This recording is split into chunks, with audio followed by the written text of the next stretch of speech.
മാഷാ അല്ലാ മാഷാ അല്ലാ. തമിഴ്നാട്ടിലും മറ്റുള്ള കാശ്മീരിലും അടക്കം തമിഴ്നാട്ടിൽ മധുര ഡിണ്ടിഗൽ അവിടെയൊക്കെ കാണുന്ന രൂപത്തിലുള്ള മുന്തിരിത്തോട്ടം. ഇത് കാളികാവ് പഞ്ചായത്തിലെ പള്ളിശ്ശേരിയിൽ ബഹുമാനപ്പെട്ട അബ്ദുൽ ബാരി സക്കാഫിയുടെ വീടിൻ്റെ മുകളിലാണ്.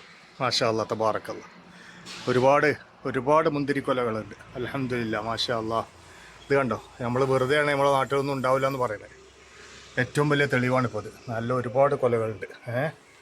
വലിയ വലിയ കൊലകളായിട്ടുണ്ട്. അൽഹംദുലില്ലാ. ഇതെങ്ങനെയാണ് ഇപ്പോൾ ഇതിൻ്റെ പരിചരണം സക്കാഫി ഉസ്താദെ? അതായത് നിങ്ങൾ എങ്ങനെ ഇത് പരിചരിക്കൽ, എന്തൊക്കെ ഇതിനിട്ടു? പോലെ നമുക്ക് ഇത് പരിചരിക്കേണ്ട ആവശ്യമില്ല. എന്നാലും മക്കളെ പോലെ എങ്ങനെയാണോ നമ്മൾ കൊണ്ടെടുക്കുന്നത് വളമേറ്റോ വളമേറ്റോ വേണ്ട പോലെ നമ്മള് മീൻ വേസ്റ്റ്, അതുപോലെ ഇറച്ചിന്റെ വേസ്റ്റ്, നമ്മള് വീട്ടിലുള്ള ബാക്കി സാധനങ്ങൾ മാത്രം വേസ്റ്റ് ഇട്ട് കൊടുത്താൽ മതി. ഇതിന്റെ മുരട് ഇവിടെ താഴെ താഴെ മുരട് ഓക്കെ മുറ്റത്താണ്. ഇത് കണ്ടോ, വീടിന്റെ ഓരത്തുള്ള അവിടുന്ന് ഇങ്ങനെ മേലേക്ക് പൊന്തി വന്നതാണിത്. ടെറസിന്റെ മുകളിലാണ് ഇപ്പോൾ ഉള്ളത്. മാഷാ അല്ലാഹ് തബാറക്കല്ലാഹ്. അള്ളാഹു ബർക്കത്ത് ചെയ്യട്ടെ. സക്കാഫി പല കാര്യത്തിലും മുന്നിലാണ്. പലപ്പോഴും തേനീച്ചനൊക്കെ വളർത്തിയില്ല. പിന്നെ യൂട്യൂബിലുണ്ട് ഉണ്ടല്ലേ? തേനീച്ചയൊക്കെ ഉണ്ട്.